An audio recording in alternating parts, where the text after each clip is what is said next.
Confirmed coronavirus cases in Nigeria jump to 2,558 as 170 new cases are recorded.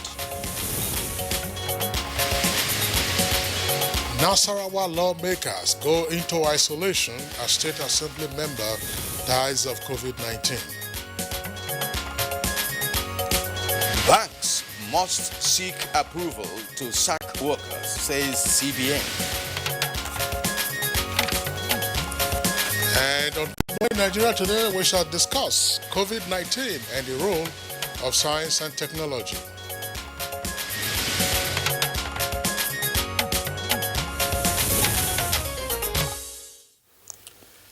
Some of the common terminologies now associated with the coronavirus pandemic include restriction, lockdown, social or physical distancing, community transmission, contact tracing, and even palliatives to cushion the biting effects of the pandemic. That's right, Kirian. But what is crucial in the response to the pandemic, particularly with bringing it to an end, is a cure or vaccine. And that is where science and technology has a big role to play in the quest for a solution to the novel coronavirus. And Kingsley, indeed, talking about developing a vaccine for coronavirus, the World Health Organization's officer in charge in Nigeria, Dr. Fiona Braka, who is also a member of the Nigeria's Presidential Task Force on COVID-19, said no fewer than 89 vaccines are being worked on by scientists and researchers in over 100 countries around the globe. And Kingsley also heard about other numbers, like 102 vaccine being worked on right US. now. Exactly.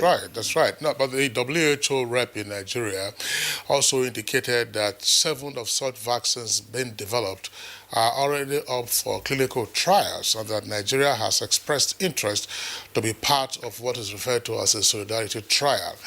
And by the way, Kyria, the process of developing a vaccine and getting it certified for use could span quite some while. So anything from a year to more. And so the earlier such scientific research and clinical trials got underway, the better, obviously, to be for the world. That's true indeed, and still on responding to the pandemic through the use of science and technology, we hear that Senegal is working or has worked on mass production of $1 test kit developed by its researchers, which can be administered in communities that lack sophisticated healthcare centers. Meanwhile, the Nigeria Center for Disease Control says it costs Nigeria between $15 and $20 to test a single sample for coronavirus, and that is the cost for reagent alone.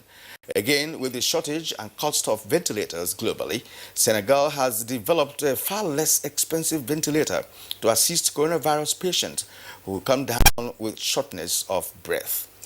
And in the aspect of personal hygiene, which is certainly key in curbing the spread of coronavirus, we've seen some youth here in Nigeria develop hand-washing machines that can operate through the use of foot pedals, which means that you don't need to touch any surface of the machine or equipment to get your hands washed with soap and water. Kirian, definitely we need more of such scientific and technological solutions to the, if you like, the value chain in the fight against coronavirus. And who says that Nigeria cannot invent and sell solutions to the world at a time like this? Honestly speaking, Kingsley, Nigerians have very good ideas when it comes to creating, some technology-driven products. And I can assure you that if there is a focus, by this nation on that, we're going to get more sophisticated ones than even we hear of elsewhere globally. Indeed, what we hear of elsewhere globally also involves Nigerians. I mean, the latest drug that has been approved for use in the United States had as the lead researcher a Nigerian medical professor. Yeah. That's Dr. Babafemi Taiwo, who studied at the University of Ibadan, graduated in 1991. Exactly. Are you talking about remdesivir? Absolutely. Remdesivir, Absolutely. which was developed for Ebola virus, but it didn't work. Right. And again, as it is now, as you pointed out, America is keen into that. All right, and That's the challenge the chairman of the Presidential Task Force and secretary to the government of the Federation, Boss Mustafa, threw to Nigerian scientists and researchers last Friday at the daily briefing when he charged them to come up with well-thought-out scientific solutions to coronavirus, ensure they go through the validation protocols, and even come up with a vaccine. But we still pose the question, what is the response of Nigerian scientists and technology experts to the coronavirus pandemic? Are we joining the search for a vaccine? And what technological solutions have been proposed as a response also to the coronavirus? What does Nigeria indeed have to offer the world at this time in our history as a humanity? Of course, these are questions and more that we shall be posing to our guests as we discuss COVID-19 and the role of science and technology on Good Morning Nigeria today. Welcome to the program this Monday. My name is Kirin Umayo. And I'm Kingsley Osadolo. I join my colleague Kirian to also welcome you to the program, as always, reaching you on the network service of the Nigerian Television Authority. We are live here in our Abuja headquarters studios.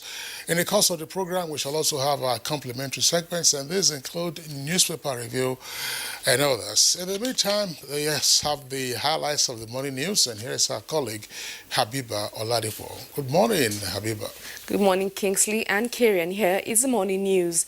The Nigerian Center for Disease Control, as at midnight, 4th May 2020, announced 170 new cases of COVID-19 in Nigeria, increasing the number of confirmed cases to 2,558.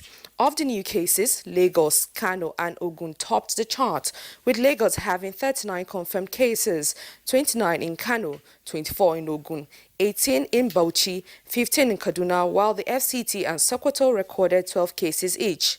Others are Katsina, which has 8 new cases, 7 in Borno, 3 in Nasarawa, 2 in Adamawa and 1 in Oyo State. So far, 400 patients have been discharged, while the death toll is now 87. Nasarawa State has recorded its first death from coronavirus of the State House member representing Nasarawa Central, Suleiman Adamu. Following the development, the State Assembly complex shall remain shut down, while members have been directed to self-isolate until conclusion of proper examination by medical personnel.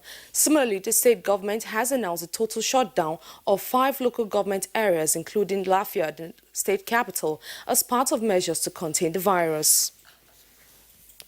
With the lifting of the 5-week lockdown order in the nation's capital, the Minister of the Federal Capital Territory, Mohammed Musa Bello, has unveiled stringent measures residents must adopt in the coming weeks. This was the outcome of the FCT Security Committee meeting in Abuja. And these guidelines will be in force for the next 14 days. But more specifically, with regards to the ban on interstate movement, we intend, with the support and cooperation of all the security agencies within the FCT, have all agreed unanimously to provide additional men and resources at all entry points, using coordinated joint teams to ensure that this enforcement is done totally. 30 persons traveling from Zamfara to Ogbomoso in Oyo State have been intercepted by men of the Nigerian police force in Ilorin. The truck was said to have concealed men, women, children and some food items and has been escorted back to the boundary between Kwara and Niger states. I have just directed the officer in charge of the PML to go and identify the route where these people came from, so that we will make an additional arrangement to block this illegal route. The Bankers Committee of Nigeria, in a special meeting held on Saturday, May 2nd, to further review the implications of the COVID-19 pandemic on the Nigerian banking industry, has deliberated on the issue of operating costs of banks in view of the disruption emanating from the global economic difficulties. A statement by the Director of Corporate Communications CBN, Isaac Okorafor, says the committee, in order to help minimize and mitigate the negative impact of COVID-19 pandemic on families and livelihoods decided that no bank in Nigeria shall retrench or lay off any staff of any cadre, including full-time and part-time. The statement further goes further to emphasize that the express approval of the Central Bank of Nigeria shall be required in the event that it may become absolutely necessary to lay off any of such staff. The Central Bank of Nigeria solicits the support of all to weather the economic challenges occasioned by the COVID-19 pandemic. And President Muhammadu Buhari has approved the appointment of Mr. Sunday Thomas as the Substantive Commissioner for Insurance and Chief Executive Officer, National Insurance Commission. It will be recalled that Mr. Thomas replaced the immediate past Commissioner for Insurance and CEO, Malam Mohammed Kari, as Acting Commissioner for Insurance CEO of the Nigerian Insurance Commission in July 2019. The President also approved the appointment of 2 board members for Nigerian Deposit Insurance Corporation, Mrs. Yana Talib Yero, and the non-executive director representing the Northeast, Mrs. Diana Okonta, as non-executive director to fill the slot for South-South, and the appointment takes immediate effect. President of the Senate, Ahmed Lawal, has congratulated Nigerian journalists and all stakeholders in the profession as they join their colleagues all over the globe to mark this year's World Press Freedom Day. In a statement, the Senator Lawal noted that the day is specially set aside to highlight the heroic contributions of journalists to human struggles for justice, peace and development. He said Nigerian journalists should be proud of the frontline roles they play in nation building, particularly in feeding the public with useful information about the coronavirus pandemic. And that is the morning news. The program continues shortly with Kingsley and Kirian after this break. Good morning. This is a Good Morning Nigeria, and of course we thank you for your company as the program continues with newspaper review.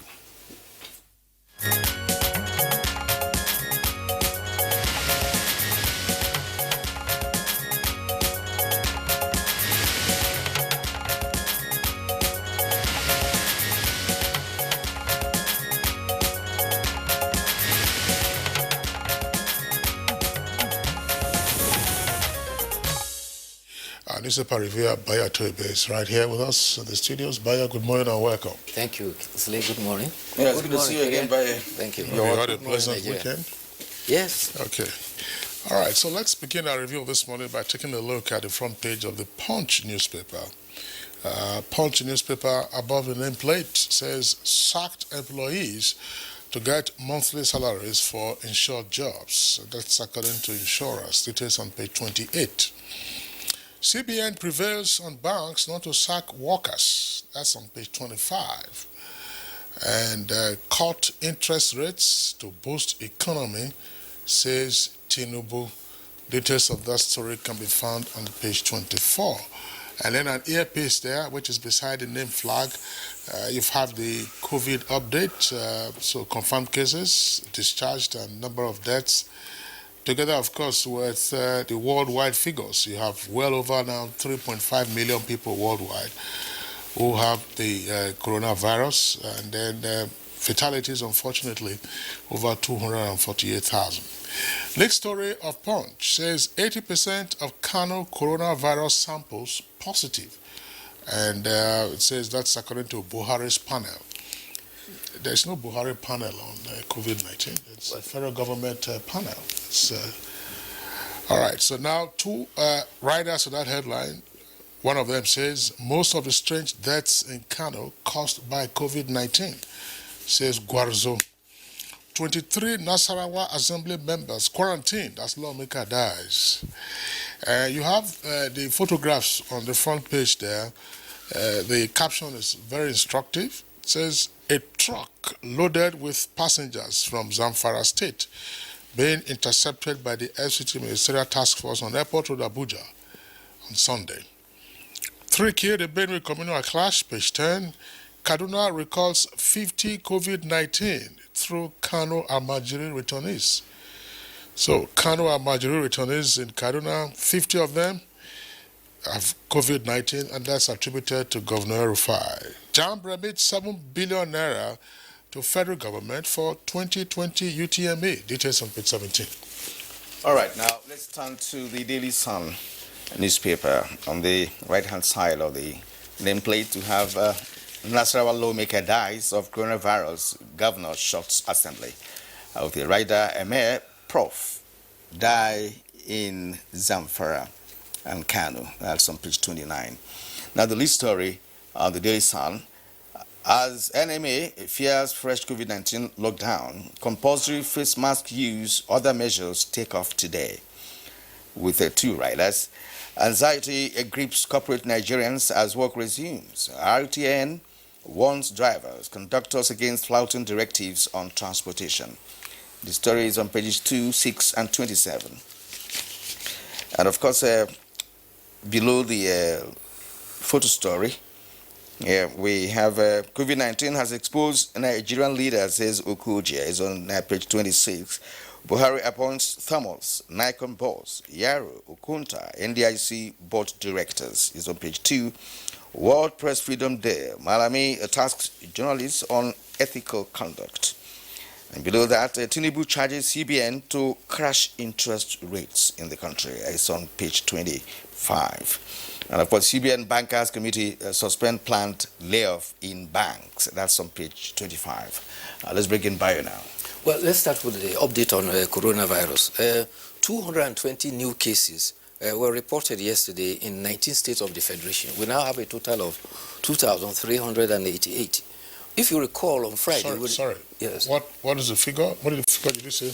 2,388? No, 2,558. 588. Yes, 558. That's so the latest. If you compare that to what we had on Friday, 1,932, you can see that the figures are rising very, very rapidly. And that points to the fact that the community transmission is seriously on the increase. For now, the 34 were found in 4 states. We had 17 deaths from 7 states. So far, 85 deaths is the record we have. For Africa, for now, Nigeria has the highest number in West Africa. For Africa, we have the 3rd highest number of cases. South Africa has 6,336, while Algeria has 4,295. Among our neighboring countries, Benin Republic has 90 cases with 2 deaths, Nigeria 736 with 35, Cameroon 2,077 with 64 deaths, while Chad has 114 with 10 deaths. Just a couple of 3 weeks ago, they were all far ahead of Nigeria. Now Nigeria has overtaken them. And so that brings to home the critical level of high transmission in the community level. Consequence of the COVID-19, we have lost 2 prominent emirs, the emirs of Rano, Dr. Tafida Abubakar, and Emir of Kaura Namoda, Alhaji Mohammed Ahmad Assad. The 2 of them were admitted into the hospitals and they died shortly after. There are indications that it could be possibly COVID-19 related. In Nasarawa State, a member of the State House of Assembly has died from coronavirus. Governor Abdullahi Sule is on record to say that the members of the State House of Assembly have accepted to go in isolation. Again, it is a sacrifice they have to make to ensure that the apparent presence of coronavirus within them is checked and contained. Kano, everybody has been waiting with bated breath from Kano, and the Dr. Nasru Gwarzo, who led the federal government delegation, has indicated that in Kano, for now, if you had 100 samples, 80 of them are likely to turn positive. And he says categorically that, well, as we are now, we have scaled beyond the international transmission, we have scaled beyond national transmission. What is happening in Kano is critical community transmission. In Kaduna, 59 active cases of coronavirus that were reported. 50 of them were from repatriated Almajiris. In fact, over the weekend, on Saturday, 14 cases were initially confirmed. Later on, another 16 were confirmed. So the good thing is that they have been placed in isolation. They are being treated. Across to Jigawa State, a private entity has also been that entity is accredited by the Nigeria Center for Disease Control. The state government has accredited it to review the presence of about 379 almajiri that are expected to be brought into the state from Nasarawa State. Earlier on, they have received another about 600 that was turned into the state. So there's also the danger of people traveling. There are people who have traveled across from Sokoto. They were stopped in Oyo, and the governor of Oyo State said they will be tested. If they are found positive, they will be contained and treated. Otherwise, they will now have to be sent back to Sokoto. He's already in touch with His Excellency, the governor of Sokoto. You know, last week we raised this question of people smuggling. That trucks that have the right of passage on account of the fact that they are conveying agricultural produce or other commodities deemed essential during this period, that they are using the opportunity of smuggling people from one part of the country to the other. Many examples have now been cited. So the one question I would ask is, what is the role of the NURWT, that's the National Union of Road Transport Workers? Because those truckers are their members in the first instance. Have they been co-opted into this campaign, to ensure that, look, they convey only goods or whatever else they are supposed to convey, and not smuggle people, because they don't seem even to realize the hazards of what they are doing. It's just a matter of, look, you pay a little amount of money, then we'll take you from Sokoto to Lagos, or we'll take you from Lagos, to Borono. NURWT, and of course NATO, who are the owners of those trucks. I think that the various state governments and indeed the federal government, through the Presidential Task Force, ought to bring the leadership of these associations on board. Indeed, I think they should include RTA and Road Transport Employers Association. If they are all sensitized, they will realize the implication of what they are doing. Here in Nigeria, when a situation like this arises, some persons would like to do business out of it. And they're not just charging normal fare. They're charging you based on the current situation. That's why they're tempted to smuggle people to states. And what actually concerns me most now is the movement of almajiris from one northern state to another. That is the easiest way of transmitting this disease across the states. And for me, I would suggest that, look, they should stay action currently. They should stay action for now to see how we can contain this coronavirus before it gets to a crescendo. When we cannot be in a position to do anything. If it gets to a crescendo, then we're going to be having a very serious problem on our hands. And by the time we get to that exponential level, it will be seriously difficult to contain, going by the kind of infrastructure that we have, and of course the equipment that are in short supply, not just in Nigeria, but globally. Well, I don't know, Bayo, before you comment, I mean, Kirian is raising the issue of almajiris.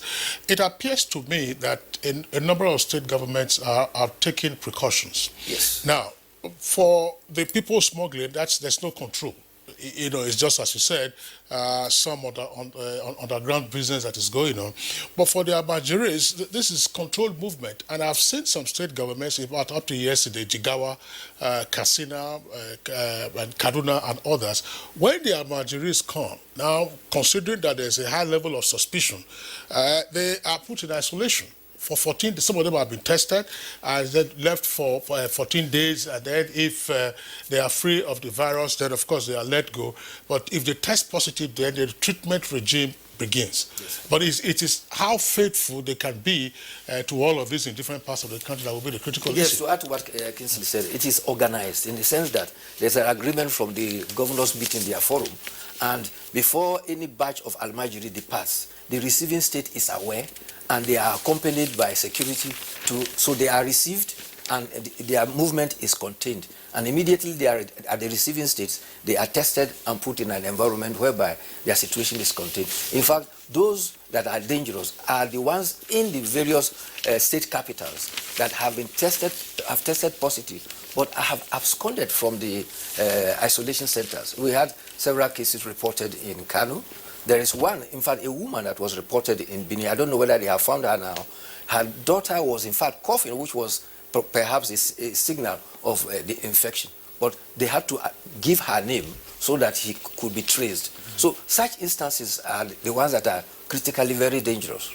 I don't know, but Kira, I don't know whether you saw this. I won't mention any names, but there is a lady whose name has been advertised as having absconded because she tested positive. Now, this lady issued a rebuttal through the social media, and of course her face was there. Said, look, what happened is that, yes, I bear the same name as this person, but she is in Lagos, and the person is supposed to be in a different state, somewhere in the south. And that what apparently happened was that the state task force went online, sourced her photograph from a Facebook or some other social media handle, and they now use that to advertise her name. So, you know, there are many persons who could bear Kingsley Osadolo. Many persons, I mean, except for Kirian, who is a chief. I don't know. You would have a namesake elsewhere. Well, see, gentlemen, let's talk about the issue of easing lockdown and, Yes. And the consequences of that. And we've heard from the Minister of FCT saying that there are stringent measures, that are put in place to guide the easing of the lockdown. But I'm not sure that many Nigerians understand that because what I saw this morning coming out is the normal movements in early hours of the day. I'm sure that there are measures, there are about 15 points there that have been, noted as to be a guiding principle for this easing of lockdown. Because in my thoughts, I think that if it is opened for everybody, then there's going to be a serious problem when it comes to controlling people to remember that there's still COVID-19 and it has not gotten away, and that it spreads like wildfire. We are going to be having buses, long buses coming from Maraba, Nyanya, and the other suburbs in the FCT. Of course, you know how buses are loaded and so on. So it could be a speedy way of spreading this virus if care is not taken. Well, it's a balancing act. You can't continue to keep people at home after the first 14 days, the second 14 days, and people were already in tentacles.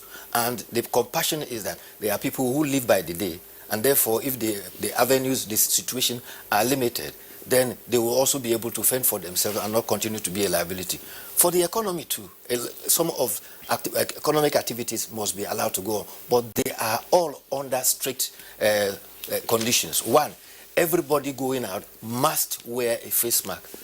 What is there is that if you fail to wear a face mask, it is serious that you can be arrested and be prosecuted.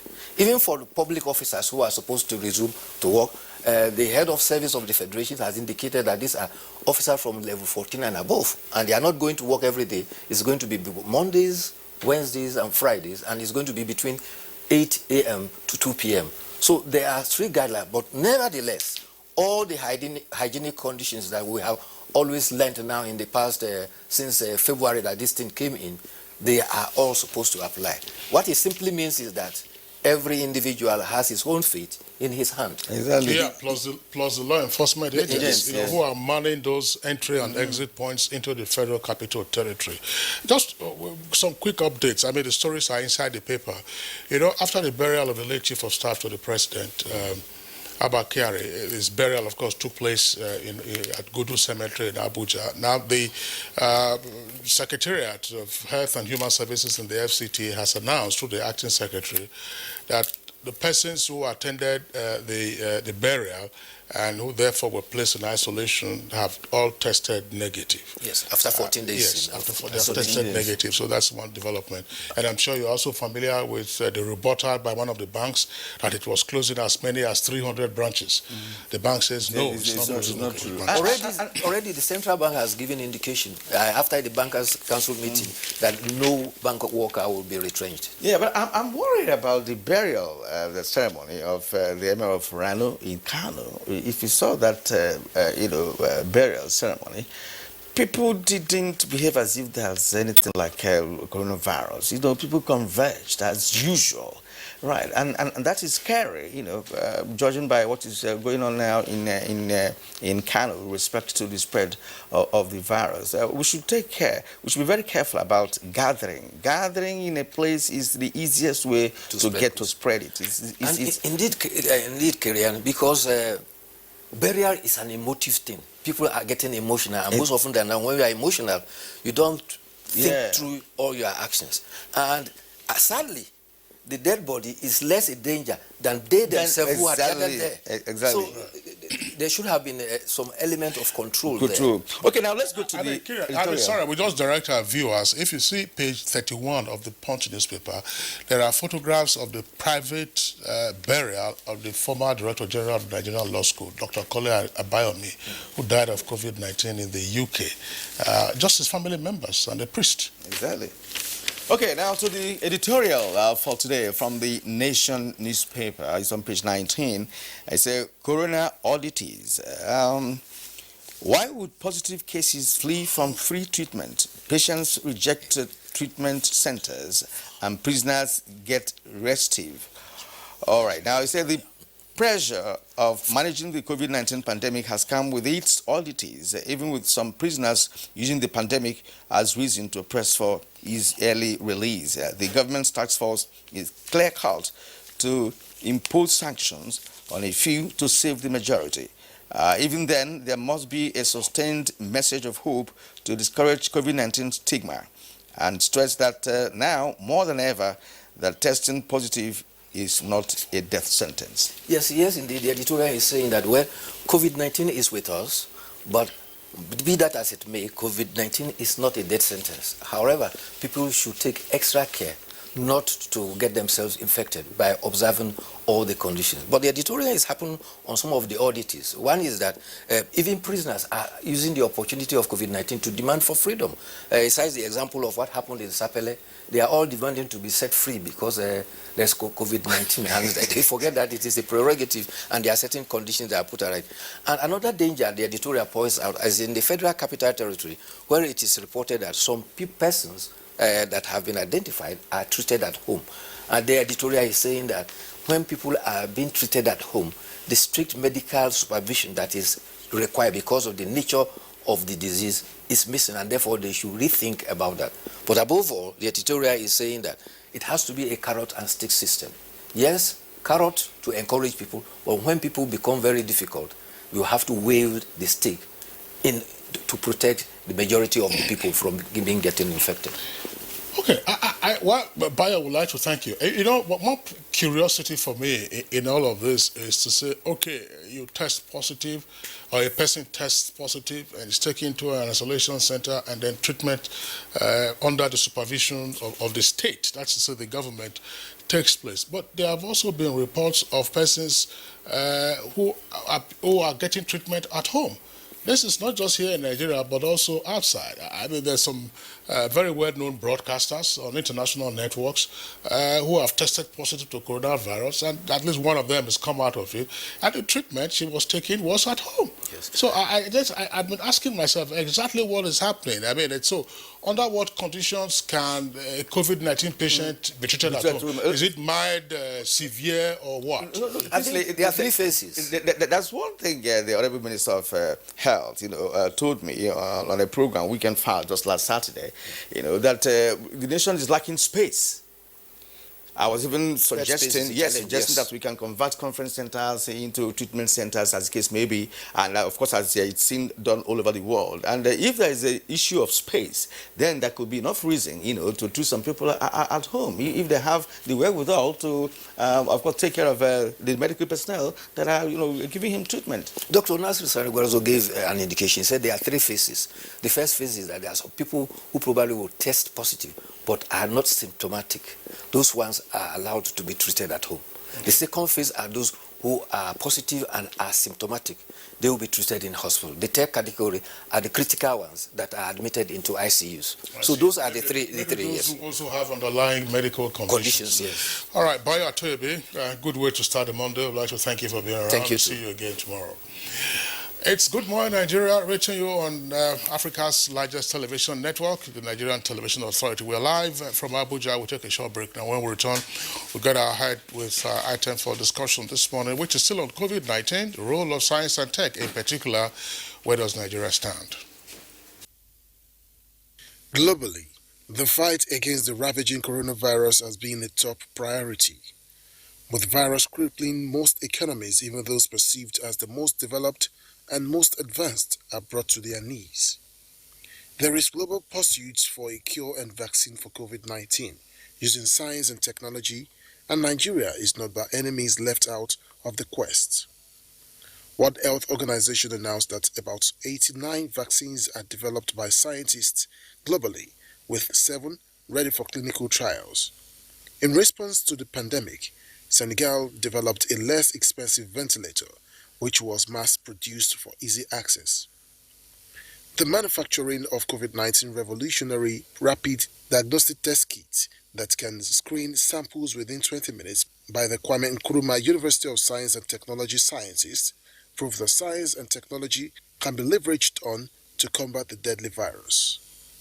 In Nigeria, efforts towards checkmating the spread of the virus are on as scientists and engineers work round the clock to develop relevant tools and equipment. For example, a team of engineers in Abuja Polytechnic, Edo State, are fabricating machines for washing the hands without touching the head of a tap or other surfaces. On this, you press, you see the soap, then you rub your hands, then you come to that which will bring forward the water. So immediately you press down, the water will come forth, and then you can wash your hands effectively as prescribed by the experts. Medical experts have proven that the use of plasma therapy has been efficient to treat COVID-19 patients. A Nigerian governor announced that a COVID-19 application has been produced to test for the virus, but this claim is subject to validation. With efforts of scientists, many believe that science and technology should take the lead in bringing about a solution for COVID-19. How far has Nigerian scientists gone in the quest for a vaccine for coronavirus? And what are the possible homegrown technological solutions that can mitigate the effects of the pandemic? Guest on NTS Good Morning Nigeria will provide answers to these questions and more shortly. Many thanks to Oyeyemi Ajayi for that background. With us in the studios, we have 2 guests, and then, of course, we'll also be joined by guests from one of our network centers and another by Skype. First, let's welcome Professor Mohammed Haruna, who is the Executive Vice Chairman of the National Agency for Science and Engineering Infrastructure. That's NASENI. Professor Haruna, pleasure to have you again on Good Morning Nigeria. Good morning, Kinsley. Good morning, Nigeria. Also here with us is Dr. Umar Bindri. He's a former Director General of the National Office for Technology Acquisition and Promotion, NOTAP. He's also a former Secretary to the government of Adamawa State. Dr. Bindri, pleasure to have you again on Good Morning Nigeria. Thank you very much. It's a pleasure. And also joining us from our Bini Network Center is Professor Julius Yasele. I hope I got that correctly, Professor of Industrial Chemistry, University of Benin. He was involved in manufacturing hand-washing machine and sanitizers, and can also speak on a ventilator the university has manufactured with different features. You're welcome to the program, Prof. The door of K for having me. And via Skype from Auchi is Engineer Lukman Mohammed Audu, Head of Mechanical Engineering Department, Auchi Polytechnic, Auchi in Edo State. It's good to have you this morning on Good Morning Nigeria, sir. Good morning, Chief. Thank you. Hello, good morning. Engineer Lukman Mohammed. I call you Chief. Oh, exactly, he knows I am. All right, very well. Very well. All right, gentlemen, let's get down to business. I mean, it is clear amongst the news that we hear on a daily basis, it's not just about how COVID-19 is sweeping throughout the world, but of efforts being made in different parts of the world with regard to how to conquer and ultimately defeat coronavirus. There are a number of activities along this value chain, and science and technology is certainly critical to it. But exactly what are we seeing globally and more particularly in Nigeria? Let's begin with Dr. Umar Bindri. Well, thank you very much. You see, first of all, the virus, as we all accept, is foreign. It has not evolved itself in our country. It came in. And then gradually it expanded and now it's affecting literally every single state, probably other than one or two. Science and technology is one of the traditional tools anywhere where you are expected to be philosophical, you are expected to be academic, you are expected to be logical, to ensure that you generate solutions on a platform of immediate term, meaning what do you do now? Short term, meaning what do you do in a year or two? Medium term, maybe 2, 3, 4 years, and then long term, so that after that you know exactly what to do. It has hit our country. And I think, like most other countries, the comment is we've started off too late. Although they said it's better late than never. We've cordoned our borders, particularly the airports. We're struggling to cordon our land borders because we're surrounded by many countries, and many of these countries are very weak, and they depend literally on Nigeria to survive. I mean, you noticed even just blocking the importation of rice was causing waves in some of the neighboring countries that they had to literally come and beg. So those land borders are tough. But then internally, we're isolated. Lagos with its own international airport and Abuja with its own international airport and the air traffic as two of the spots where we've seen some bubbling of the spread of this virus. And again, I think the country started well by even Mr. President himself declaring Lagos and Abuja particularly, and then joining Ogun State because the first case traveled to Ogun State as three epicenters that needed literally very quick shock treatment. And then down the line now we're seeing the gradual expansion. So all this, it is only, I normally don't use the word only, but this time around I'll use the word only, knowledge that can be able to radiate us on a track of survival. You must know everybody, where they have been, where they are heading to, what do they do, who they have spoken to, and so on and so forth. There is no miracle anywhere where numbers of police, numbers of medical workers will not do it other than knowledge. And to do that with the current knowledge, you have to have a layer of information and communication technology. Our country, we are trying, but this is the basic ingredient and direction to actually look after this, possibly at the immediate and short-term levels. All right, thank you. As a matter of fact, we've had programs on this platform in the past, where we raised the issue of science and technology as key to addressing COVID-19. And as we have had all over the world, some nations are looking inward to see what they can do by themselves, since the virus is novel. And again, there seems to be just treatment protocols. Nobody has a particular drug. And that brings us to the issue that we have been talking about, which is the efficacy of science and technology in fighting this COVID-19. Let's bring in the Executive Vice Chairman, National Agency for Science and Engineering Infrastructure. In fact, the office by its name has already shown that you have a critical role to play in a situation like this. So let's get to some specificity on this. Now, Naseni did something some weeks ago with respect to what can be done to address this coronavirus. I want you to just open up, and let us know what Naseni has done, and whether you're also collaborating with other agencies who have, a similar mandate like Naseni. Thank you very much, Kirian. As you rightly say, it's within the mandate of Naseni to intervene on situations such as this. Certainly, immediately after the outbreak, Naseni did some research, did some collaborative effort, and did some design and production.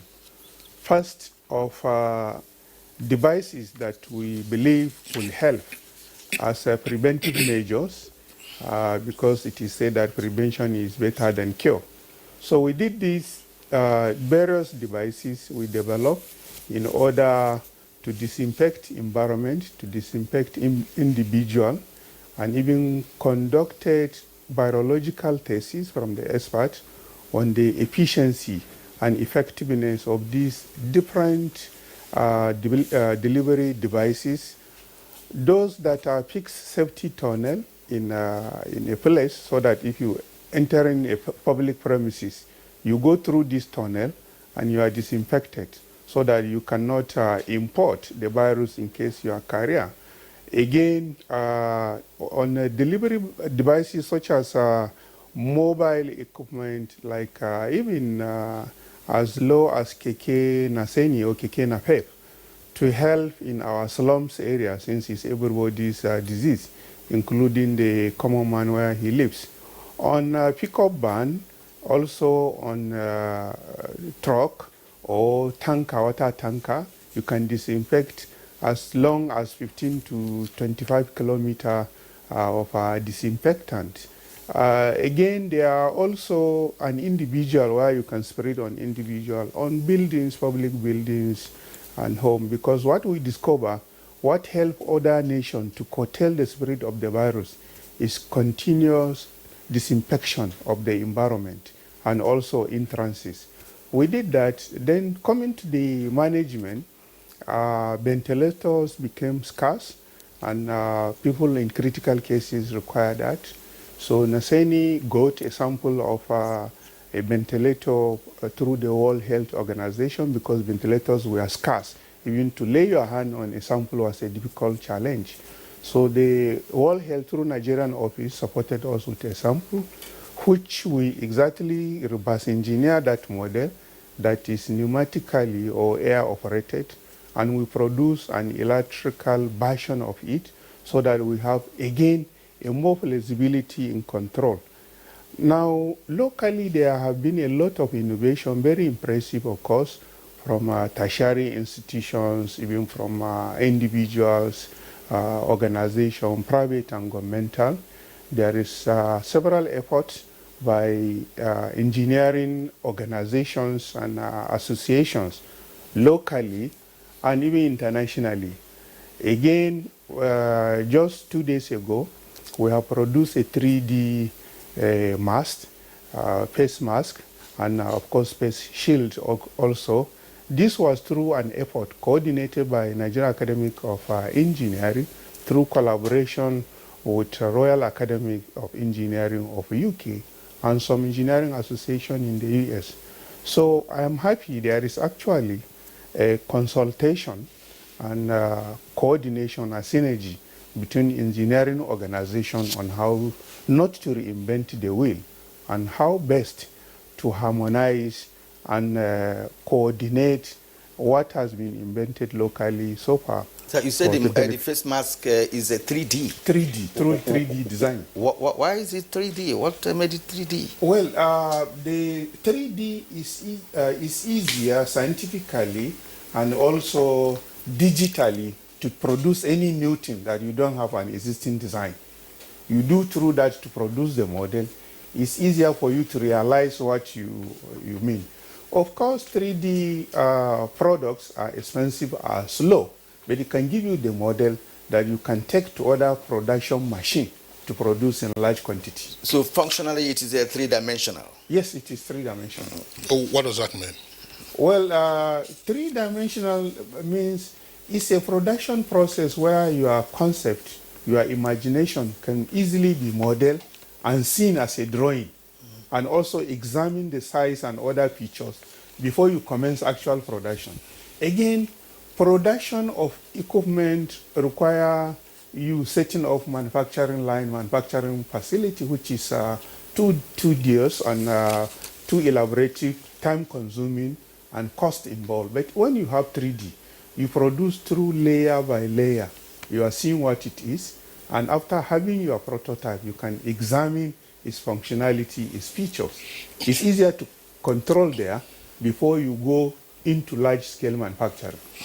All right, so thank you very much, Professor Mohammed Haruna. Now let's go over to our Benin Network Center, where we allow introduce Professor Julius Iyasele of the University of Benin, where he is a professor of industrial chemistry. Professor Iyasele, I mean, begin by telling us what COVID-19 means to the academic community. Dr. Umar Bindri here says, look, knowledge is key to dealing with this virus. Has the academic community felt sufficiently challenged by COVID-19? And if so, what is it doing or what has it done? Yeah, dear Kilian, you understand that a map picks up. It's possible that the map picks up gold, picks up diamonds, and decide to use it as a pebble to stone beds. That's because of ignorance. My colleague there has talked about knowledge. And of course, that is what science is about. That is what research is about. And that is what the university dispenses. So COVID-19, the menacing lethal pathogen, came, and of course, many of us in the universities are reading to the challenge. Some enabling environment has been provided, and of course, we have gone back to our first love, which is research and information, and of course, products of that is coming, and that is why you have the application now, which is now the technology.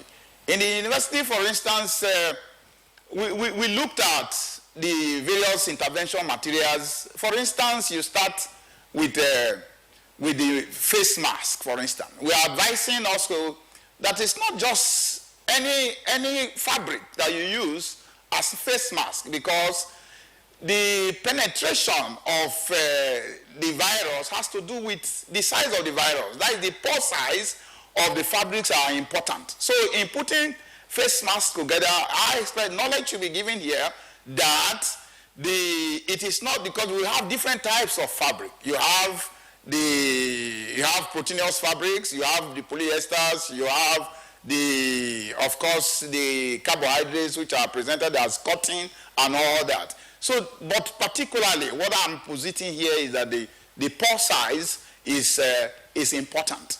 I'm sure also with science and technology we'll also be able to determine what we mean by social distancing. That is the perimeter of infection and thereabout. So that also, in talking about the role of science and technology, is also there. Then we are now talking about the agents of infection, or the vector. The hand, for instance, is very, very important in this matter. And I think sufficiently people are now aware that you can sanitize the hand. But in sanitizing the hand, we expect also the public to know that the agents for sanitizing the hand must be that is also clement to the skin. And here we are using alcohol sanitizers. But in using alcohol sanitizers, there are different types of alcohol that is available. We must understand the one that is lethal to this virus, because the virus we know has an envelope of fats, it has an envelope of protein, and of course when you bring requisite concentration, I underline here, requisite concentration of the alcohol, which is either ethanol, also called ethyl alcohol, or isopropyl alcohol, which is also called propa-2-ol, in requisite concentration of a minimum of 65%, or 60 to 65%, is the only thing that can solubilize the fats that covers the virus, and also be able to denature the protein that is inherent in the virus. And so we have been able to put in our university sanitizers also together of standard quality. Then we're also teaching and telling people of what it should be. Then look at the washing of hands. Yes, you use soap, but there are different types of anionics. anionic surfactants, not just any type of soap. And so here, if you go to the net and if you surf the net, you will discover that there's one particular anionic surfactant, which is sodium lauryl sulfate, SLS, which has been found in the past to be lethal to also the virus. So in trying to also manufacture ordinary hand liquid soap for washing hand, you have to also be cautious or careful about the agent, because there are myriad types of anionic surfactants that you have there. And so we've been able to replicate or use which we think is the standard for hand washing soap. Then the next that has also been done by our university is that a ventilator has been produced by our mechanical engineering department. Of course, here, because of our rural nature in this place, a ventilator has been produced that can be used even in the villages, because the ventilator has an inbuilt power recharging system, and it can work even if there is power cut for 30 minutes to 1 hour. That is one advantage you have there. Two is that it has been reduced almost to a briefcase size, and that means that it can be transferred from one point to the other. You don't need to fix it to the anesthetic machine before you can use it. And so it can be used to transport patients from one point to the other. Even in ambulances, it can be used. And another great advantage that we also have here is that on the bedside of a patient, this ventilator can be used. In addition, is that the ventilator produced now by the University of Benin uses the room air, which is oxygen of about 21%. And so there are so many other advantages that we have here. And it's just to proceed to let us know that, the ivory tower is there. We just can't leave it. We have to give targets to the ivory tower.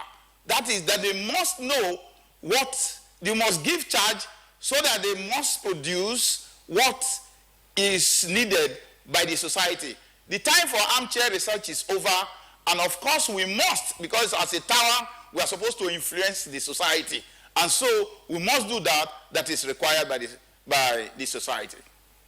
What I appreciate you, Professor Yasele, but then at the beginning of your contribution, you used so much of terminologies that many of us cannot understand. But I know that you're being professional, and my conviction is that being that professional in terms of the knowledge you have about the biological behavior of the virus is enough, even for your university to go for production of a medicine. Thank you so much. We'll definitely come back to you as we move on.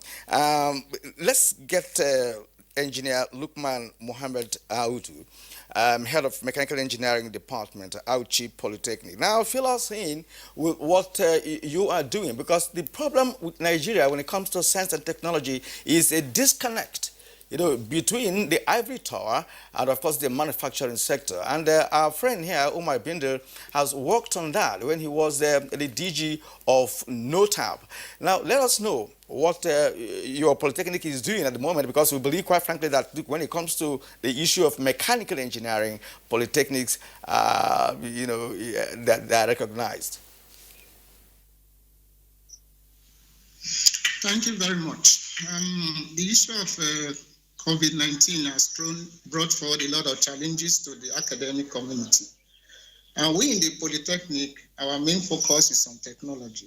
And engineering and technology work hand in hand in order to bring solutions to the problem of humanity. Now the COVID-19 challenge is one problem that has developed a problem that is befalling humanity. And so we had to rise to the challenge in order to bring forth a solution to check the spread of the disease. Immediately, the pandemic became onset. The management of Auchi Polytechnic, led by Director Dr. TPS Sanusi Jima, set up various committees in order to tackle the issue of the spread of the disease.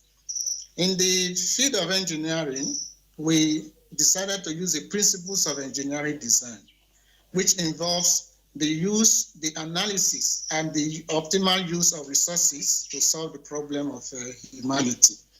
Now, the basic component that is involved in the spread of the disease is the hands, because when the hands are contaminated, the disease can spread through the eyes, the nose, and the mouth. And there's the emphasis on the washing of hands. Washing of hands should be done effectively so that it does not further involve further contamination of the body. During the process of washing your hand, you should not get the virus from any source.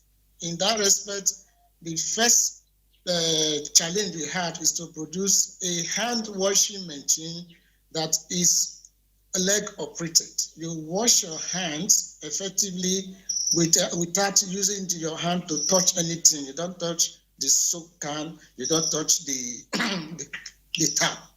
So in this respect, we design and develop some features of hand washing machine. So we have the stand-alone device. That stand-alone device is for use by one person. Then we have the integrated units. The integrated units we just developed and are tested is for 5 persons to effectively wash their hands without each person. We were maintaining the social distance that is required as far as the times are required. So the machines were designed, it has a soap can, and then there's a foot pedal for operating the soap can. Then after you have obtained the soap can by pressing the foot pedal, then you also obtain the water by pressing another pedal, which will bring forth the water, and you wash your hands effectively. We have about 3 designs of these products. The simple mechanical type. The simple mechanical type is what I've just described. Then we have the rechargeable type, the one you can charge from the power from the national grid. Then you have the one that is solar powered. But we have decided now to start from the simple type because of its availability, the minimum energy required, and its use across the country, whether in villages and anywhere. Then also the issue of cost, because people need these devices to be in their homes, in our offices, in our public places, so that the disease will be checked. Once the hand washing of hands are done effectively and effortlessly, you have everything in place. So we started with that. Then we are now progressing towards the implementation of the design of the rechargeable type. From there, we'll proceed to the implementation of the design of the fully automated type. In this rechargeable and automated type, you obtain the soap and water without touching anything. Once you put your hand in the settled location near the machine, the sensors, some sensors will be activated that will drop the soap. Another sensor will be activated that will drop the water you wash your hands. This is for the hand washing process. Also, the management has decided to tackle the issue of the spread of the disease from all perspectives. They also set up committees from the academic communities in the Polytechnic. They have been able to develop hand sanitizers, both the tube type and the one in the can, so which have been very, very effective. Then this face masks I'm wearing was produced in the school, in the Center of Entrepreneurship Studies.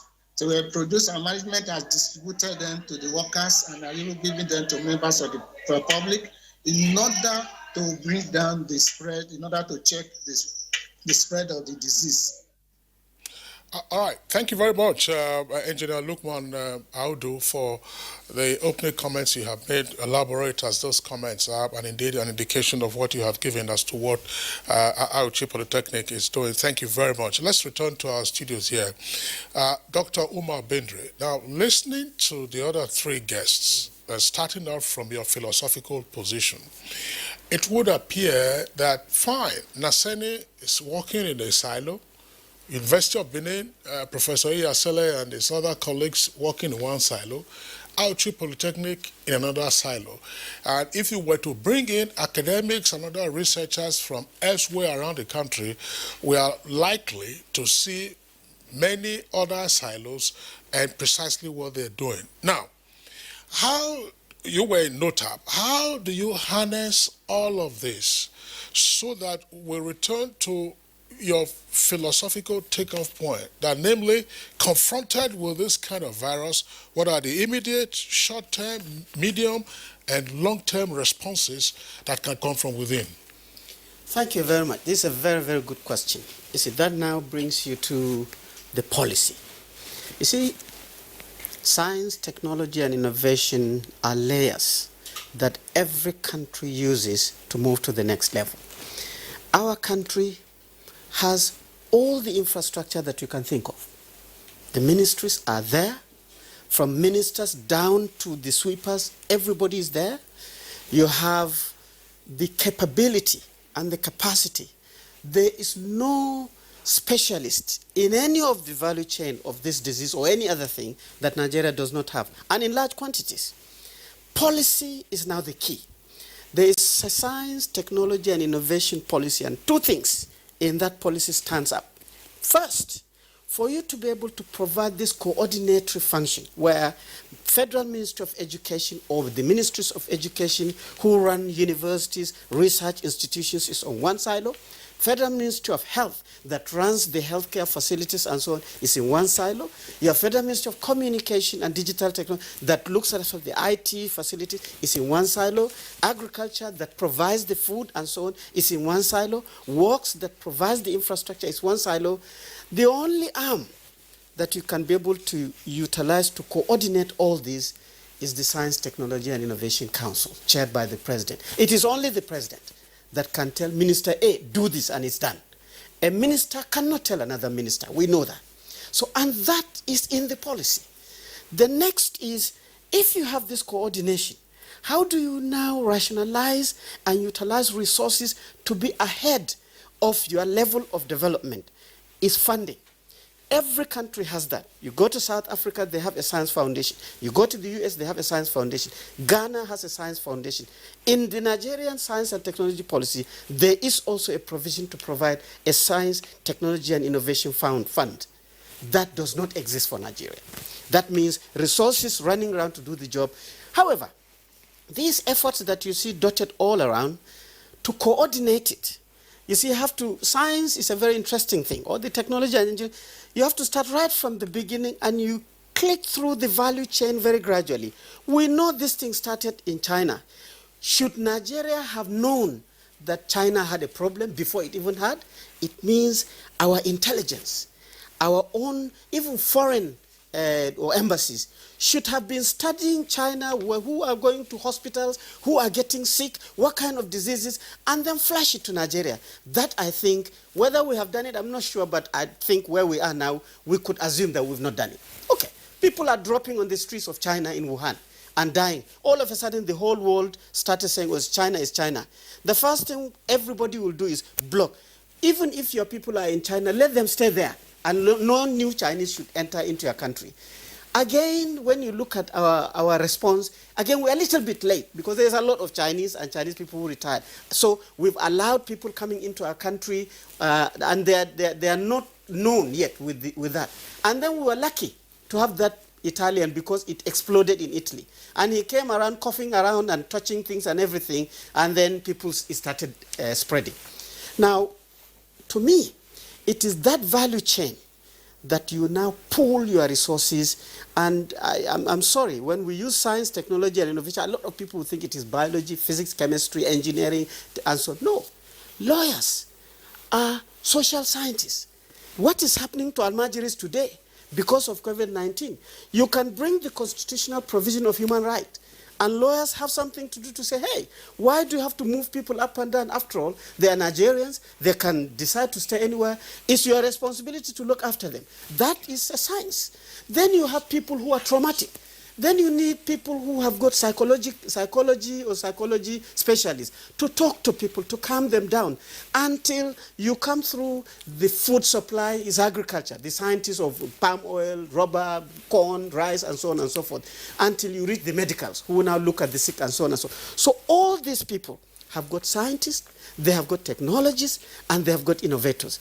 To coordinate this Science, Technology, and Innovation Council has to be vibrant. We now have known, we now must learn that since the world has stopped, with our culture domesticated of consuming anything made by another person, and for us not looking at what we are doing. I mean, in Naseni, I went there. I saw what they have done. By now, there should be 1,000 to 10,000 of the Naseni tunnels everywhere before we call people to the offices, so that when they come to enter their secretariat, it should spray them and they go around like we see. No. Nigeria has to wait for a made in China or a made in America, so this Naseni one is no good. They have not gotten anything. You look at the Auchi, they have the various options for the hand washing. These hand washers, in line with the presidential directive that we're going to raise 100 million people out of poverty in 10 years. This is the opportunity to provide the jobs. Where are the people who are drawing these machines? Where are the people who are making the various components? Where are we manufacturing and assembling? These hand washers alone can be able to provide 20, 30,000 jobs of high wage. We are sitting there and they're just running around. You look at the chap in Jos. He's made a fantastic facility. So when I've been tracking this like crazy, and when you look at this, Nigeria now must understand that it has the capacity, it has the capability, it now has a need, because we've seen even in China, Nigerian, because they are black, they are refused to enter supermarkets. So these people don't like you. So you better make your things. You better produce your things. You better be serious with your things. So COVID has its problems. It's killing people. People are getting sick. But it also has its opportunities. Finally, at this level, I want to also call Nigerians that this cut and paste is not really something that we should always do. You've seen what has happened in Kano. If you close your eyes and you know Kano, their population, the way the houses are constructed, the lack of infrastructure, the lack of medical. Of course, if you have a disease that people are coughing, touching rails, and so on, it is going to spread like crazy. What is the antidote? The Nigerian antidote. Traditional medicine must come in. The malams must come in. The pastors must come in. Our traditional communal science, technology, and innovation must be brought to bear so that we evolve a Nigerian way of dealing with this type of thing. Okay. I think a word for, Yeah, you are tracking this like crazy, as you said. Science and tech is so pervasive that it's unavoidable. And the more you pay attention to it, the better for any nation. As a matter of fact, when you talked about the technology fund, I know that for the past a few years now, the Ministry of Science and Tech has been pursuing that aspect, for Nigeria to have a trust fund dedicated to science, technology, and innovation, as we have it in other parts of the world. Now, let's return to Professor Mohammed Haruna. There is this issue of believability. Nigerians don't tend to believe in what we have. And as Umar Bindo just said, we have good policy. We have good policy articulation. But when it comes to the implementation of the policy, then it becomes a problem. Now, what have you been facing? What has been your challenge with respect to, now you've come up with an antidote, so to speak, with respect to disinfecting people. And in the past, I've also had such products lying in Naseni and lacking commercialization. You don't have the mandate to commercialize what comes out of you. The agency is charged with the responsibility to develop prototypes, that could be commercialized. So what is that challenge, that makes it difficult, if not impossible, to commercialize, some of the prototypes that Nigerian brains, I call them the best brains in Nigeria? Thank you very much, Kirian. As my brother has elaborated, Dr. Bindir, we don't lack policy, we don't lack capacity. What we lack is implementation. In fact, policies in science and technology, wherever it succeeded, it has tremendous political will, It must be driven by the leadership of the country. In fact, sometimes impulse. There are situations where other countries have to block their borders and say, nothing come in, we must consume what we produce and we produce what we consume. I mean, up till now, sometimes if you go to India, if you see the type of vehicles they are using, you laugh at them. They don't import anything that comes from anywhere. They produce what they need. They specify what official vehicles it can be. It has not worked here. Even Naseni, since inception, since 1992, what is there in its policy has never been implemented. In fact, you will be shocked. Those that should be responsible for driving, they have seen how it is done elsewhere. They are knowledgeable, they are capable. Those responsible for ensuring its implementation and are against it. These are the things that have culminated into these issues. Again, for people to patronize made in Nigeria, if I produce in small quantity things, it will be more expensive than elsewhere that are doing mass production. For me to compete favorably with them, I must have patronage. There is advantage in large-scale production. So it is government. You discover that even government MDAs are not patronizing. You see the government signing contracts with Germans, with Chinese for things you are producing locally. I mean, we are producing solar panels in commercial quantity in Nigeria. But then still, the contractors for doing it, the import is coming. Nobody has banned it. Nobody has patronized. Even the government itself, even the federal government agencies will go and negotiate elsewhere. So if you don't patronize your own, how can you create more jobs? We need to duplicate for other people, duplicate this production so that what we have invented and are doing, other people can do it and commercialize it elsewhere so that the country have availability for it. Professor Haruda, I would like you to respond to a point because Dr. Umar Bindri raised an issue that, look, as part of easing the lockdown, we ought to take decontamination or disinfecting people very seriously so that eases and then reduces the fear, particularly for those who are entering public buildings. And Naseni has designed this tunnel. I saw a clip of it on television where it's like you walk through and then you are disinfected, almost like a car wash, but you don't get wet. You are disinfected and you go right through. Have you been contacted on this? This is part of the problem. We expect that by now, before public offices are open in Abuja, we will have installed these facilities to help curtail and avoid further spread of the virus, taking into consideration that the infection is getting more and more, it's growing by the day. So before public places are open, we expect this to be done. Of course, the Federal Ministry of Science and Technology has reached out to Ministry of Health, has reached out to the Committee on COVID-19 and others. The only contact we are receiving, some individual and some private organizations are come and install in our places. And one or two MDAs like Federal Inland Revenue Service also have it in its offices.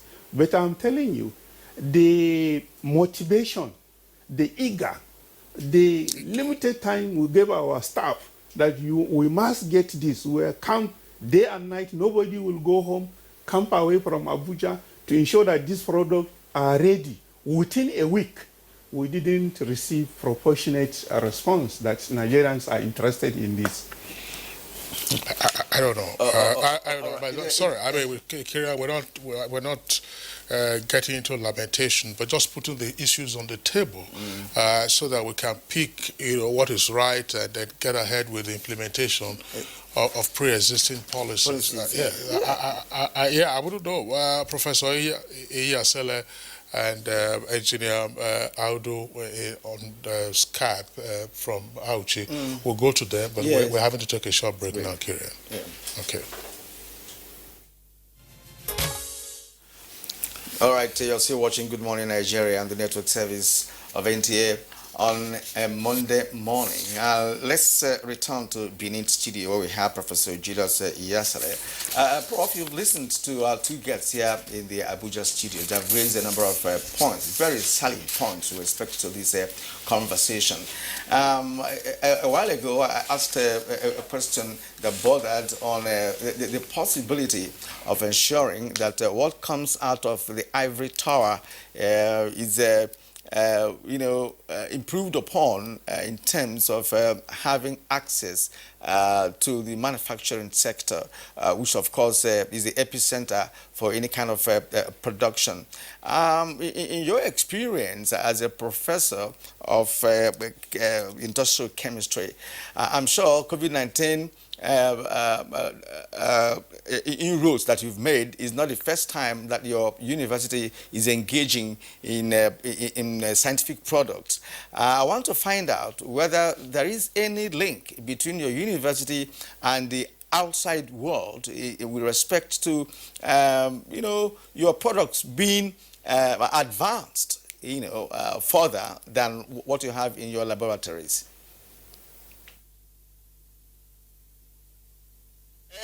Kirian, sorry for the other time you said, I had to profess. That is jocosely putting it. That was why those high-sounding language.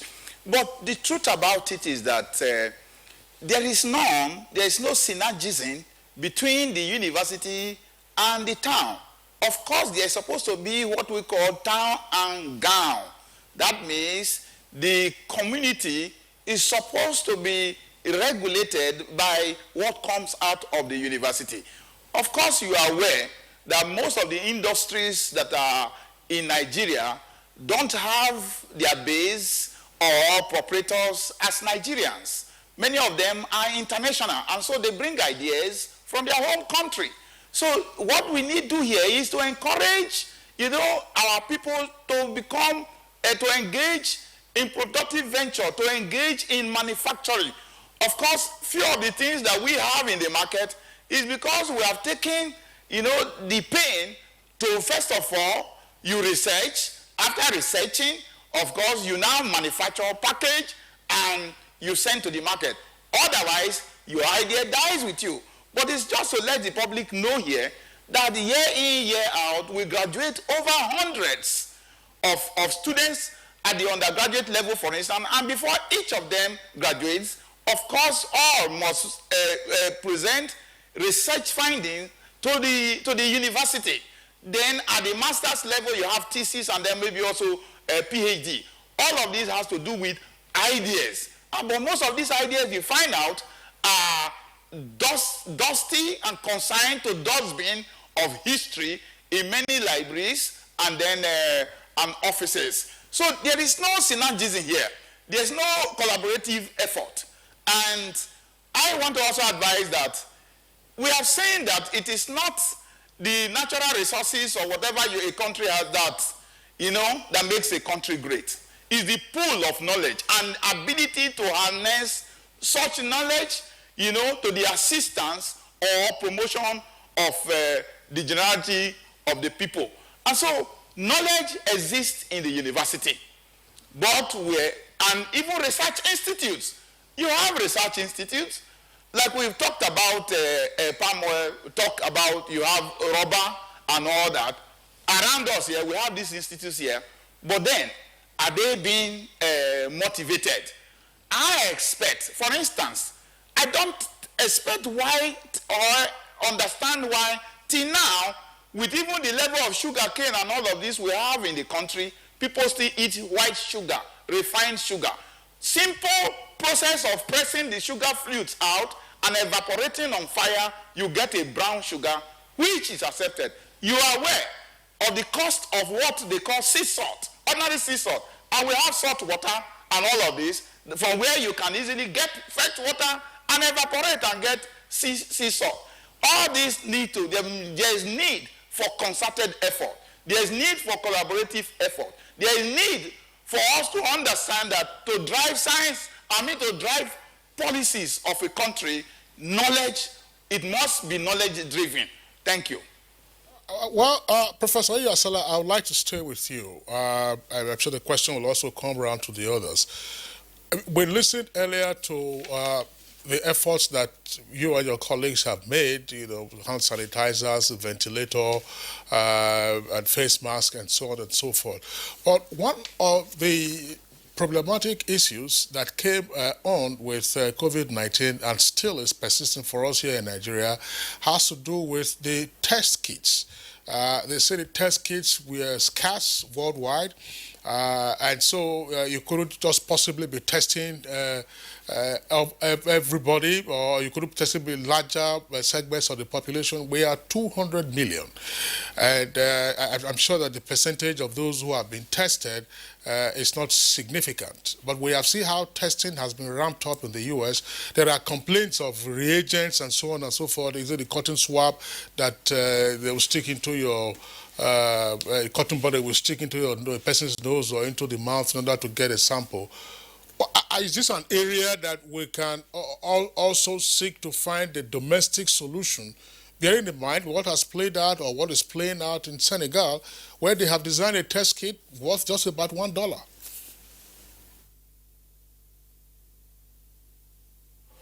Very, very easily. You see, what has happened here is that the genome of the virus has been established by some Chinese scientists. Then even the current test kit that World Health Organization is circulating was developed by German scientists, which works by a mechanism of polymerase counter reagents. That is what it's based on. But it's so simple. Now that the genome has been established, we know what is killing people. We know what the virus is made of. It's simple for us to get back to the lab, and it's just taking a swab. What they are doing from the nose, you take a swab from the nose and then take it back into the lab and establish whether the virus, which under maybe a microscope is easy to establish. We can. There are so many agents. Of course, several antioxidants are produced even by our herbal medical practitioners who know what they really are. If you look at it there, you are aware, Kingsley, you know of what they call the agio in those days. You know what is it? That is #1 antioxidant we know in the world. It's a rhizome, just like ginger. Here we call it turmeric and all that. These are agents that build immunity. You have garlic. We have all in this place. I'm aware of somebody who has been able to put an agent together that is hemopoietic, and it's now being recommended by many hospitals in sickle cell wards and all that. So we have the capacity, we have the ability to do all that. Let me just tell you about the ventilator that that has now been reduced to almost a briefcase size. Initially, when they started, it was very, very heavy, not movable and all that. But then our colleagues were able to respond to suggestions from the anesthetists, and now they have what we have. We have the capability here. You have seen that all over the world, the attention comes or solution comes from citizens of this country. And what all that we are looking for, the enabling environment, the understanding, of course. Once we get that, we can get going.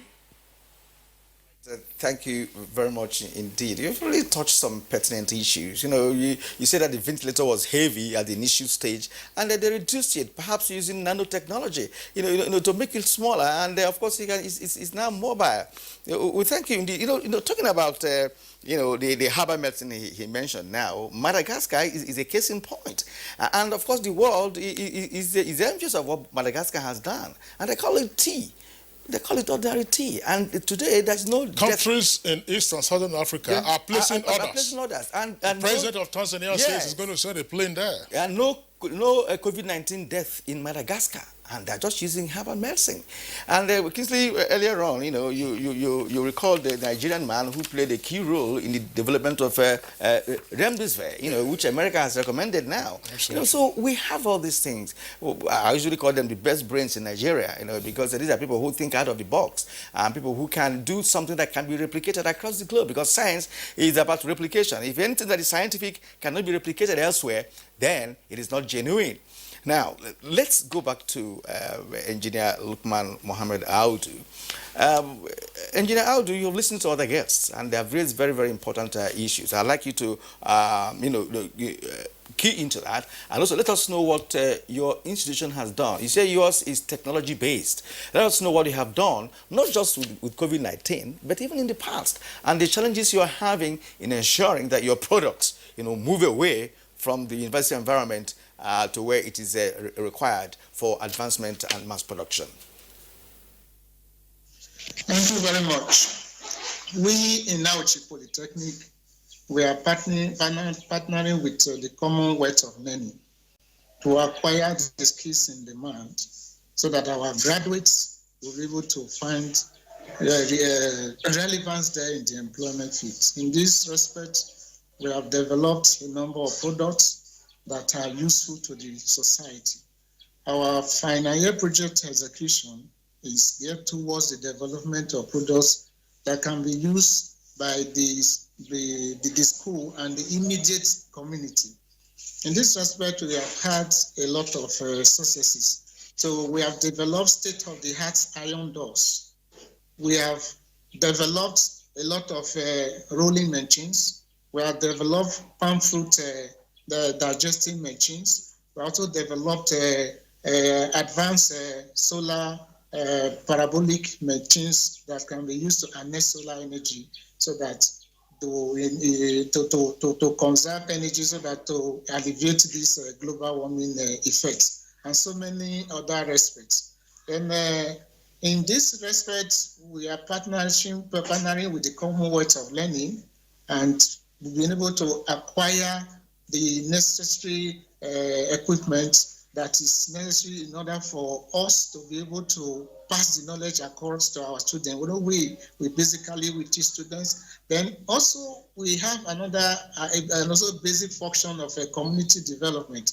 So in this respect, we are doing a lot of research work around our community in respect of solar hydropower generation.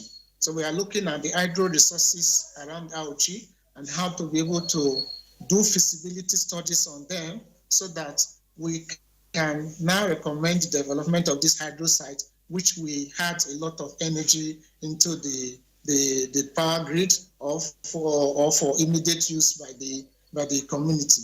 So you can see part of our production of the hand washing machine, we have mass production there, so that we'll be able to use for the immediate polytechnic community, and also to see if to make some available to members of the public. In this respect, we had a visitation yesterday from the Standard Organization of Nigeria that inspected our products, and the satisfaction gave some initial satisfaction to the use of the product. So we are also partnering with them in respect of development of standards. Maybe in engineering, when you develop a product, that product is supposed to be certified in respect of its ergonomic, safety, performance, efficiency, and then its environmental friendliness. So all these are what we have been going through, and trying to ensure that members of the public or the general community feel the impact of technology, which is the main focus of the polytechnic sector. Thank you. Thank you very much, Engineer Lukman Audu, for your points, and then the foot-pedaled hand washer and sanitizer, which you showed on the left side there. Thank you very much. Let's come back to Dr. Bindre. Dr. Bindre, how do we transition from the laboratory where the prototype is developed or designed, to the factory where it is mass produced, and to the shelf where it is picked up by the end user? Well, you see, there are three phases. We call the back end first. That is when you are crunching your brain and coming up with ideas and so on and so forth, like you've seen. Before you get out of that, there is a transition in standards when we do things that is called the intellectual property maturity. Nigerian Eiffel Tower researchers must understand that the property of the brain is also marketable. That is what we keep buying. But we cannot sell ours. You had the professor from Benin, I think, quoting even the chemical compounds on TV. You shouldn't be doing this. This is the core of the matter. It's like the nucleus of the cell. You just say it works like this. If you release it in the air, it has become in what we call as the public domain, and you have lost it. So the next from there is the proof of concept. You now have to embody this into a functional model. You have to not just now the science and engineering. Is it easy to make? What are the considerations for cost? How do you write the manuals? And so on and so forth. If it is a physical thing. If it is a service, you do the same thing. The third and final level is when you extract the value out of it. It means it has become what we call as the technology transfer. Industry now is interested in it. I mean, what Naseni has done with the tunnels, some companies should have said, oh, if I were to manufacture this 1,000, I'll make ₦1 billion. You will see a long queue in front of Naseni struggling, fighting to pick this up, you know. So ours too, our systems too have to mature in that. It is not just engineering. It is maturity of understanding the behavior of industry, understanding the behavior of the banking sector, understanding everybody. So this is the trend. So so that we don't lose things, maybe I may not have the opportunity to speak again. I think conclusively for me is that, yes, we are beginning to relax the lockdown. In my opinion, I think that relaxation is premature. Because still, the numbers on the curves is shooting upwards. It is only when you see a plateau, it means you are steady, and then you see dipping down, that guides you to say, hey, you are getting things right. Therefore, and the secret to all this is sampling and testing.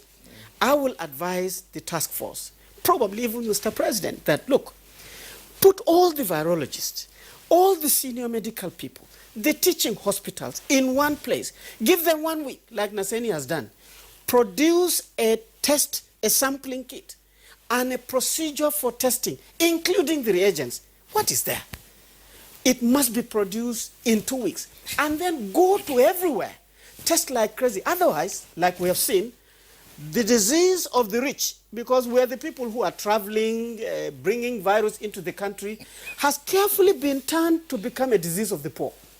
Now it is the poor that is to be, the Almajiris will go on, and then it is people in Kano and so on and so forth. If this continues, it will go down to the rural areas and kill all our farmers. Therefore, I think we need to be very, very careful and be very, very original in utilizing our capacity and capabilities to solve this. All right, Dr. Omar Biendro, you know, the government has said that it's an art of balancing, you know, the economy and, of course, the health aspect of our life. Let's see what plays out when the easing of lockdown actually begins. In fact, it's starting today. Let's see what happens. They say in a week's time, they'll be able to, you know, check what the situation is to know whether it can be rescinded, as the case may be. Professor Haruna, this is your final thoughts that I want you to air straight away. What can be done to reverse the trend of Nigerians not believing in our own products technologically? Well, what we're talking about is science. And science is not magic. It is the input you put, the process that will determine what is your output. We cannot do it differently from the way other people have done and succeeded. Everyone is feeling in his body, everyone has seen, everyone is feeling the effect. The poverty level is growing and compounded by this disease.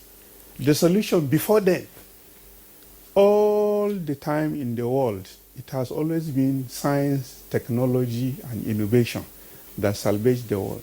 It is the one that guarantees healthy living. It is the one that guarantees economic prosperity. In fact, it is the one that guarantees social stability.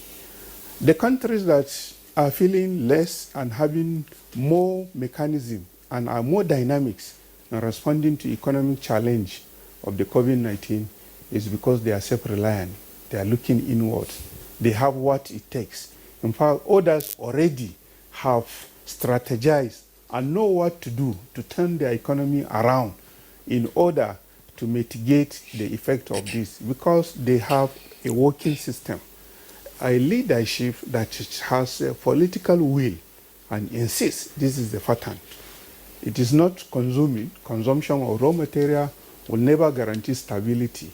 In fact, even if we recover, we'll recover from this situation. But I'm telling you, any other thing that is affecting the world will affect us drastically, except we believe in our own homegrown technology.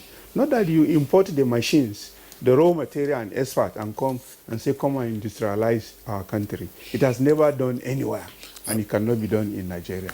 All right, thank you very much, Professor Haruna. Professor Iyasala, very quickly, earlier we were talking about transitioning from the lab, which is a prototype, to the factory, which is mass production, and then to the shelf. And you made a point that, look, there is a gap between the town and the gown. And Dr. Omar Bindri has said that, look, that gap has to be bridged. Is there an understanding from the ivory tower that you have to bridge this gap? And so who can fill into that gap and say, look, all right, fine, I'm going to pull the town and gown together?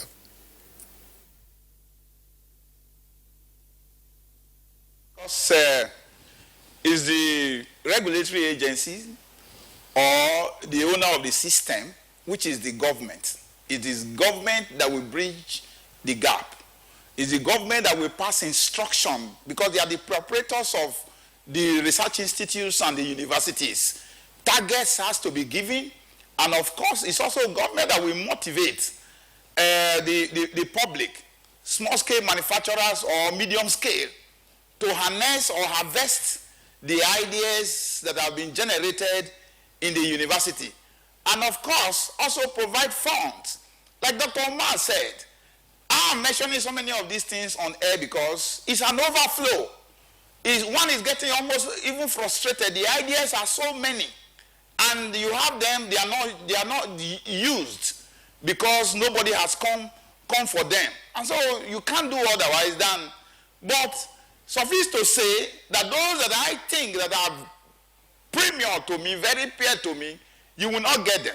For instance, the first liquid soap gel, black soap gel, been developed by us, and of course we will not give it out to anybody because it's an idea by God's grace that is not reachable anyhow. So, but what I'm saying here is that government needs to give, help the public to look into the universities, to dust all the project research that has been done in the university, and then... All right, Prof, we have to pause here because we are running short of time. Nigerians are also talking. Let's get to know how much of this that Nigerians know. From Omobola Hobab says science and tech is as old as man itself. The place of science and tech is containing COVID-19 can be overemphasized. Our home-based human resources, if given the enabling environment, can help get through to defeat COVID-19. Well, that's right. Mike Ayakwa says science and tech ministries in both federal and states have great roles to play in tackling COVID-19. Unfortunately, the ministries are very passive in Nigeria. They specialize mostly in organizing workshops. Yakubu Abdullah, he says science and tech will play a vital role in eradicating COVID-19 in Nigeria and the world in general. All right, Reverend Mani Akman, an attempt to fight COVID-19 without science and tech is an attempt to skin a cow with bare hands. We can't take all because of time. Science and tech, as from Steve Bond, science and tech have played little role as researchers are poorly funded. Many microbiologists, lab technicians, and biochemists now work in banks or are simply without jobs. All right, so those are the tweets we'll accommodate in the meantime. Well, thank you for being part of the conversation, and to all our 4 guests joining us via Skype from Auchi in Edo State, engineer Lukman Mohammed Audu, who is head of MEC Engineering Department at Auchi Polytechnic. Engineer Audu, would like to thank you very much. I mean, there was no distortion whatsoever to the Skype. You know, Auchi has many hills. I presume that you perched on one of those hills to reach us this morning. Thank you for being with us. From our Benin Network Center, we're joined by Professor Julius Iyasele, Professor of Industrial Chemistry at the University of Benin. Thank you very much for being part of our conversation this morning. You mentioned that Agio, yes, is very helpful, very helpful, very helpful. I'll confirm that. You know, Thank you. He revealed some of his intellectual property. No, Agio is common. That's traditional. He says overflow. Absolutely, Kirian. And Dr. Umar Bindri, the former secretary to the state government of Adamawa, and also former director general of NOTAP, National Office for Technology Acquisition and Promotion. Thanks for being with us. And the executive vice chairman of NASENE, Professor Mohammed Haruna, would like to appreciate you for being part of our discussion this morning. So that does it for us today. We thank you for tuning in. We're back tomorrow, same time, 7 o'clock in the morning. Until then, stay safe and stay well. I'm Kingsley Usadolo. And I am Kirian Umayo. Thank you for watching, and join us again tomorrow if you can.